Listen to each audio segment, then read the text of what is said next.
How are you doing? This Martin from Gardens for Life. So our new no-dig gardening course is split up into 5 main topics or 5 chapters. In the first chapter we're going to explain to you what no-dig gardening is and how we came up with our own particular no-dig method, well, with our years of experience of starting gardens.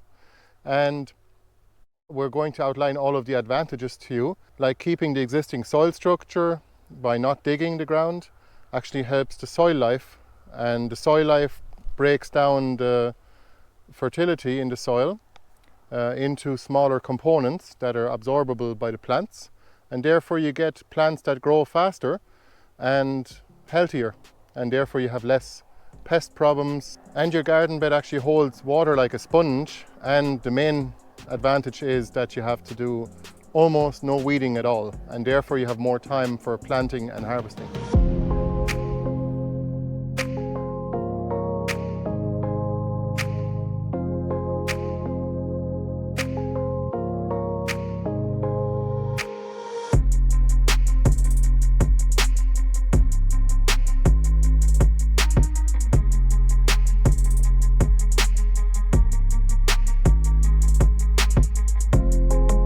Chapter number 2 is all about planning and observation.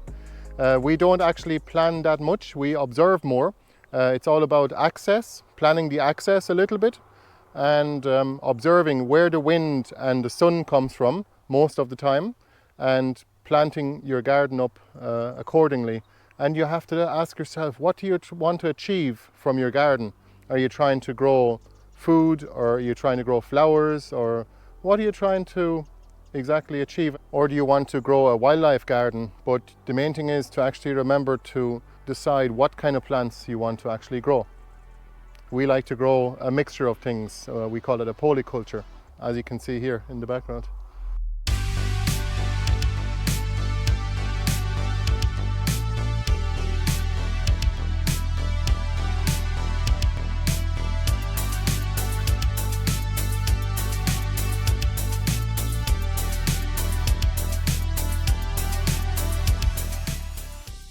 Chapter number 3 is all about preparation.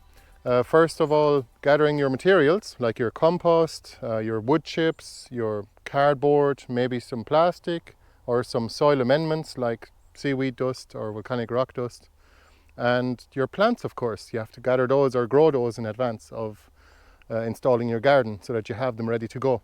You have to think of your layout a little bit so that you know where to put the paths for walking, or maybe a path that's wide enough for a wheelbarrow, for example. Smothering your existing vegetation or your weeds and grasses needs to be done in advance, or if you decide to do so in advance, you should start doing that now in the planning stages, because it'll take you maybe 2 to 3 months depending on what time of year you do it. The best time to start doing so is now. Well, number 4 is installation of your new no-dig garden, or actually amending your old garden into a no-dig garden.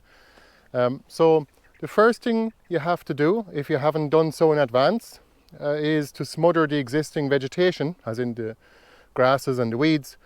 And if you left it this late, you might have to use some cardboard, because you can actually layer your compost layer on top of the cardboard.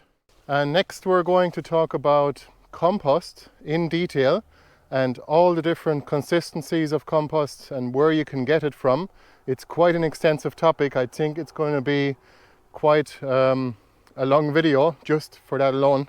And next is going to be how to make your paths in your no-dig garden and border them off for where your garden actually meets the grass. So that's really important, and there's quite a few different experiences that we have had to lead us to the best solution that we've come up with so far. And next is actually planting your seedlings and your plants into your garden beds or your grow space, and we'll give you all the tips and tricks that we came across over the years.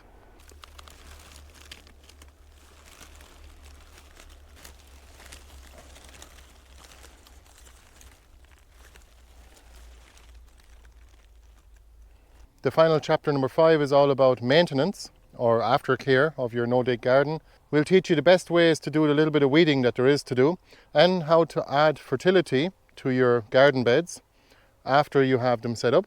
and a little bit about harvesting as well and the best ways to do so. Thanks for watching the video, and if you're interested to find out more about our own evolution in no-dig gardening and how we even came to go from conventional dig gardening to no-dig gardening over the past 20 years, please have a look at the video below. We'll include a little bit of footage of some of the gardens that we have set up over the years and all the things that we learned from them. And if you're interested in the course, well, you can get that on the website right there. If you have any questions about no-dig gardening or the course, please let us know in the comments below. Otherwise, we'll see you in the next video. Bye bye.